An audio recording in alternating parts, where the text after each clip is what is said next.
Hi, everyone. Judge Andrew Napolitano here for Judging Freedom.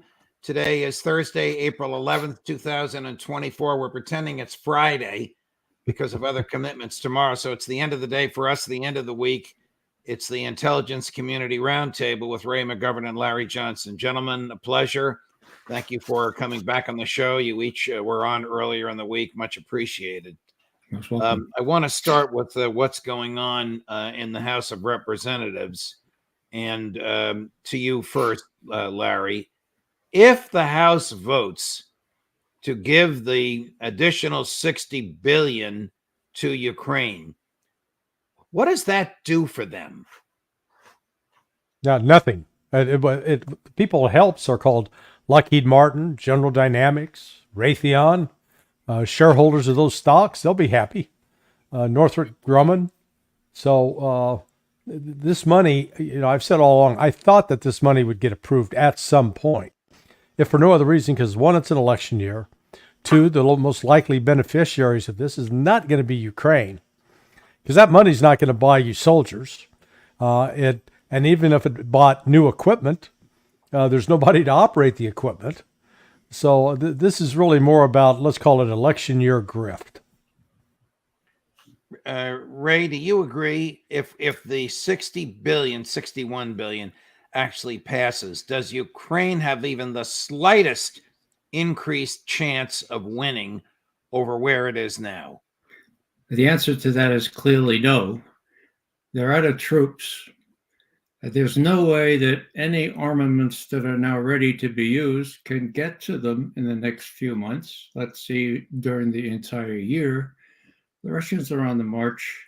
It's not going to work, even if the 60 billion are approved. The only thing that I can envisage is that they can pay some salaries of civil servants and maybe the army in Ukraine. What's the bigger picture here? Well, Larry, as usual, has put his finger on it. It's the military-industrial complex. It's filthy lucre. Now, what was most crass about this whole episode was I watched the Senate committee. I got the entire Senate talk about, not the entire Senate, the Senate that was the committee that was ruling on these extra appropriations, okay, over $100 billion. Right. And each one of those senators said, and I repeat almost verbatim, look, most of this money is going to stay right here. It's going to fund defense industries. It's going to give you jobs. So don't be mistaken. Most of this money stays right here. It was so crass. There was only one, Chris von Holland, who refused to say that little meme. So it was obvious from the beginning. Now, there are political realities here. I don't know what Mike Johnson is going to do, but we have that 25-cent bet, Judge, that in my view, he'll have the guts for lots of reasons not to bring it to the floor. Oh, God. I hope I lose that bet with you. Ray, General Cavoli, I know none of us is a big fan of his, but he did tell Brussels earlier this week that the ratio of artillery shells, Russia to Ukraine, is 5-1, and that soon it will be 10-1. Does anybody seriously think that anything can save Ukraine now, short of negotiating for peace? No, because there are no shells around. Zelensky and everybody else, NATO has been shopping around for 155 millimeter shells. They ain't around. Now, Cavoli, I applaud him. It was a whole year ago, March of last year, when he fessed up to the congressional committee here, and he said, "Look, we miscalculated. The Russians are a lot stronger. They have just rehabilitated themselves. We have really miscalculated this whole thing. So let's get with the program." And that was a year ago. Where are the 155 millimeter shells? Well, we don't have them still. So, to lead the Ukrainians once again to believe that they could take on the Russians, that was a criminal offense on the part of our military. And it makes me ashamed to have had to wear the uniform way back when during Vietnam. We have no leaders that tell the truth now. Even, what's his name, Austin is talking about, no, it's not even a genocide. And no, it's not a genocide in Gaza. Give me a break. We have General Austin or Secretary Austin saying that we'll get it to in a minute, but here he is with Larry, with Senator Tuberville, who asked him directly, can Ukraine win? I heard Secretary Blinken say last week in Brussels that Ukraine will soon be in NATO. You agree with that? That's the goal of the NATO members is to. General, can Ukraine win? Yes. What does that look? What does that look like? Well, what we've said all along is we want to see Ukraine remain a sovereign, independent, and democratic state that has the ability to defend its sovereign territory and deter aggression. And that's been our aim from the very beginning, and it remains our aim. But yes, they can be successful. Does he expect anybody to believe him, Larry? Oh, the guy doesn't have any sense of irony. Oh, we want Ukraine to be sovereign, except they're utterly, completely dependent on us for everything that they have to keep their government running. They're like a junkie, and we're their pimp or their drug pusher. Okay, so yeah, the great position to be in. Oh, democracy? Yeah, they've shut down all opposition parties, closed opposition newspapers, gone after the Russian Orthodox Church, and maybe what he's projecting is what the Biden administration would like to see happen in the United States. So here you got a guy that's so out of touch with reality that he, it's sort of like Bill Clinton said, depends on what the definition of sex is. Here, he didn't know what the definition of victory is.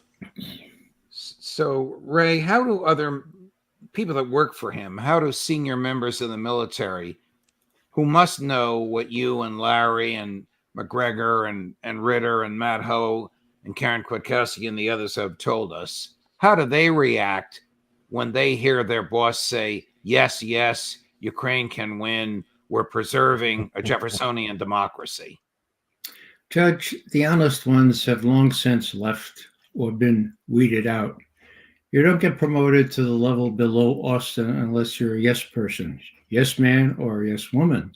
And so Austin set the stage when he was head of CENTCOM and was running the undeclared war in Syria.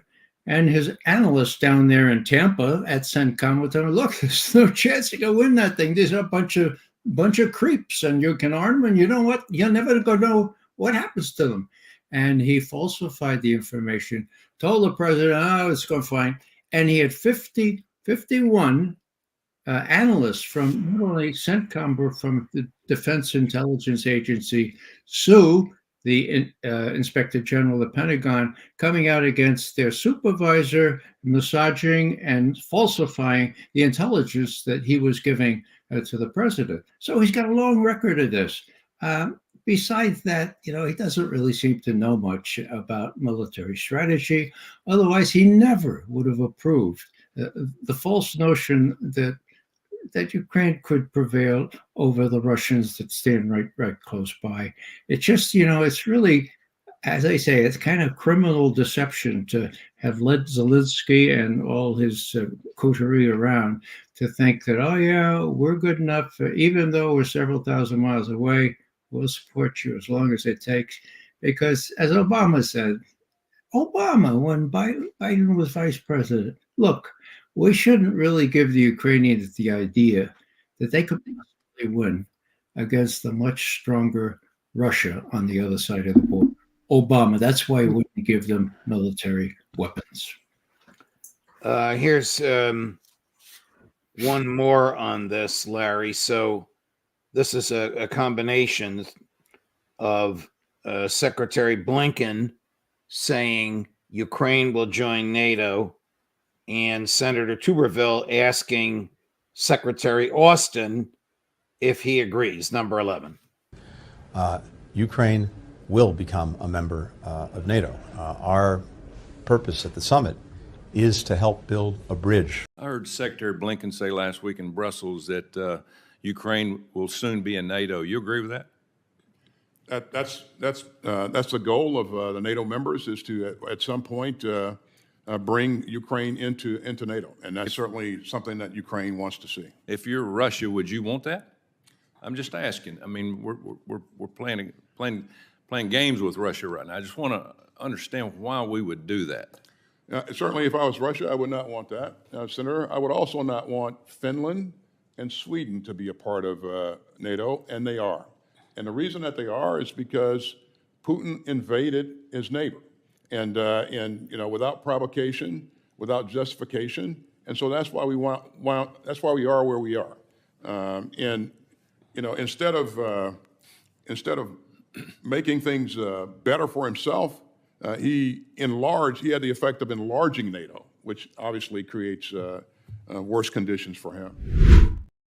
Larry, was then four-star General Austin asleep in 2014? A question I have for you is, are you practicing new terrorist interrogation techniques? Showing me those two back to back. I'd rather be waterboarded, okay? Waterboard me, please. Good God, there's such a mountain of lies.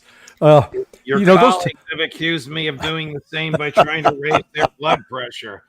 Those two guys, they could get into the manure sales business, given what they put out. They would fertilize all of America with that.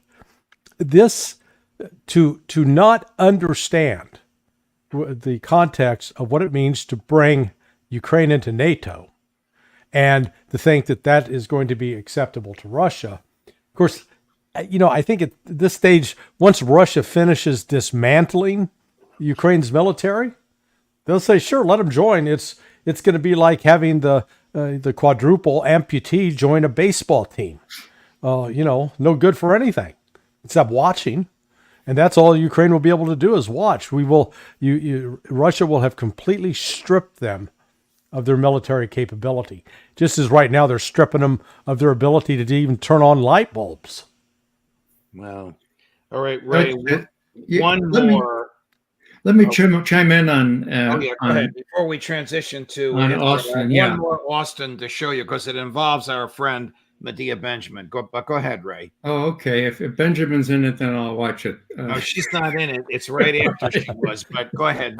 No, the whole thing. The curious thing in here is that Senator Tuberville is asking the right question. Okay, and even more astounding is that Austin, instead of saying something sensible off his own head, quotes Stoltenberg from last fall, who famously before the EU Parliament said, look, the Russians didn't want to enlarge NATO. They say, you let Ukraine into NATO, that will be very bad, and we will have to invade Ukraine. We said, no, Ukraine comes into NATO. So what did they get?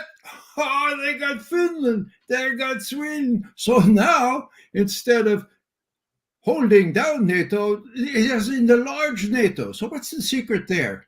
The head of NATO says, the Russians told us, if you keep on trying to get Ukraine into NATO, we will have to invade Ukraine. He says that out loud after 2 years of denying that. That was what was all about. So here's Austin memorizing rotely what the Secretary General of NATO said, Stoltenberg, and repeating it as though, that makes any sense. That, we get Finland and Sweden, and ha, ha, ha, it's enlarged.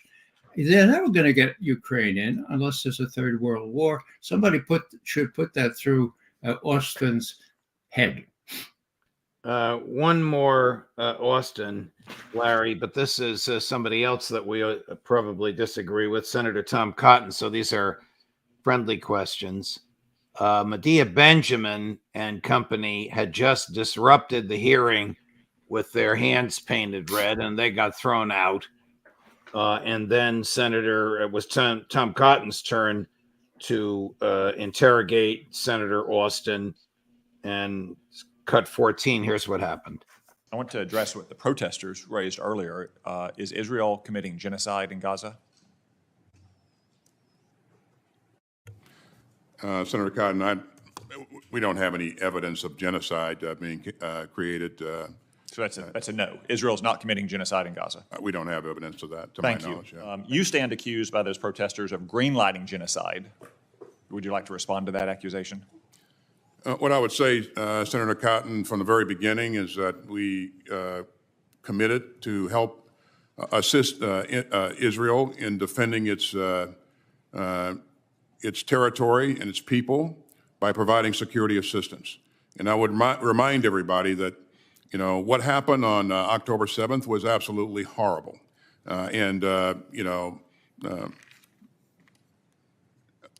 Numbers of Israeli citizens killed, and then a couple of hundred Israeli citizens taken hostage. American citizens as well. American citizens as well. So you deny the accusation that you greenlit genocide? I absolutely deny. Okay. Sorry, Larry. More torture. Yeah. Remember, he's under oath Oh, when he's gosh. saying there's no genocide. Yeah, at least Joe Biden has an excuse. Biden's got dementia, Alzheimer's. He can't remember what he said. Austin doesn't have that problem. Austin is just being fundamentally dishonest. To compare October 7th, where 1,100 lives were lost, and the majority of those were killed by the Israelis, not by Hamas, with the loss of over 33,000, primarily civilians, the vast majority, with over 15,000 children. And to draw a parallel between those as if one justifies the other. The sad fact here is the United States is an enabler of murder. And that didn't hit home until, the seven aid workers last week with World Central Kitchen got slaughtered by the Israelis, massacred, ambushed, use whatever term you want. So this is, there's going to be a price to pay here for the United States. You can't build up this kind of bad karma and come out on a good side. That Q&A, Ray, between Senator Cotton and Secretary Austin lasted 63 seconds. Chris Leonard counted the secretary saying, more than 50 times. Thinking for time to craft an answer. Yeah, he couldn't rely on Stoltenberg this time. So he had to rely on all the other propagandists that always say, remember October 7th, remember October 7th. Now, the way he handled that, Austin, shows that he's not very smart, because it would have been very easy for them to say, hey, that's not my department. The Defense Department doesn't rule on whether it's genocide or not. So I'm not, you ought to ask my boss, the president, about that. And he didn't even have the common sense to do that. He's intimidated by that punk called Tom Cotton. Yeah. Larry, Max Blumenthal pointed out to us that there's only one country in the world that uses 2,000-pound bombs in urban areas, and that's Israel, and only one country in the world supplies them, and that's the U.S. John Mearsheimer calls this mass murder. Yeah, I mean, it's not being used against any military targets. I would disagree with Max, though, that Russia's using glide bombs in cities, Avdiivka as an example, and, they're smaller places, but they're using them against military entrenchments. They're using them against people that have guns that can shoot back. Israel's using it against hospitals, schools, UN relief centers, and then just refugee living quarters. And so it's without excuse, without justification. And that's what, again, under any kind of criminal law, the United States is an accessory to murder. Very simple. Ray, I'm going to take some credit for talking Donald Trump into his animosity toward FISA. And yesterday he very vociferously said, let FISA die. Also yesterday, there was a vote in the House of Representatives which will prevent the reenactment of Section 702 of FISA that allows the spying on foreigners and Americans without search warrants. from coming to the floor in the form that Speaker Johnson wanted it. Do you think there's a chance that 702 will die? Because if they don't reenact it by April 19th, which is next Friday, it's gone.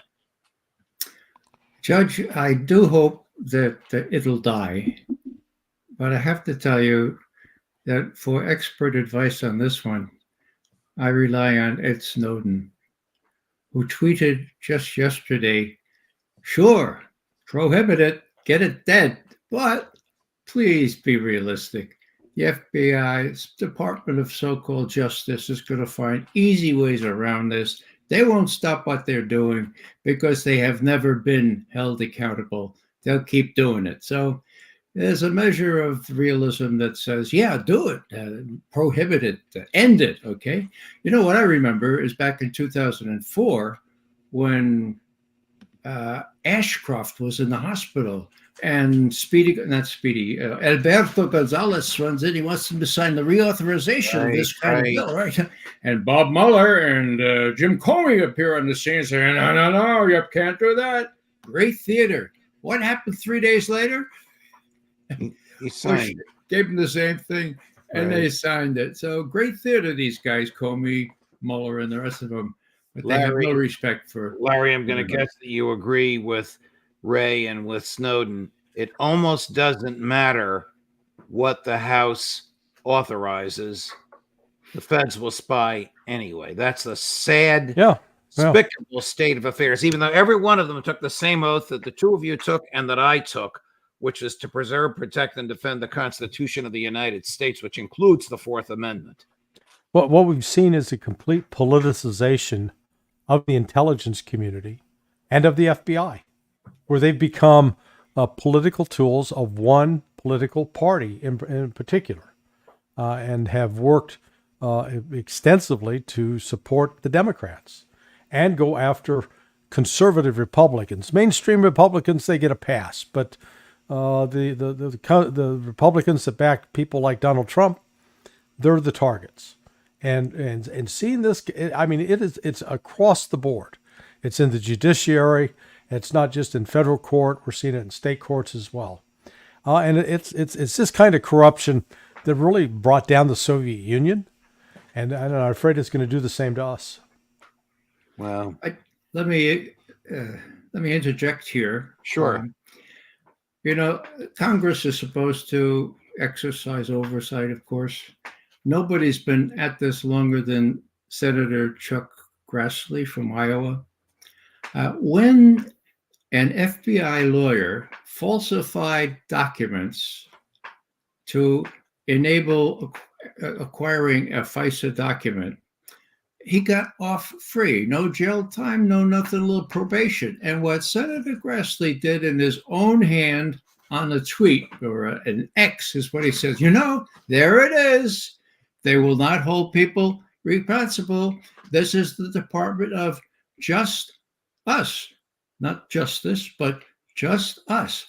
Ha, ha, ha. Well, that's Senator Grassley. It's his job to make sure this doesn't happen. It's just accepting it. Well, that's the way it is. It's the Department of Just Us, meaning what Larry has been referring to, the deep state and the intelligence community. I always like what the late, great Bill Sapphire used to call it, the Department of Political Justice. Mm-hmm. Yeah, same thing. Guys, thank you very much. Thanks for today. Thanks for the roundtable. Thanks for your appearances earlier this week. We'll see you again early next week. Same day, same time as usual. All the best. All right. Thanks, Judge. Bye. Thank you. Thank you, my friends. Thank you for watching. Next week, all of your regulars right back here. Judge Napolitano for Judging Freedom.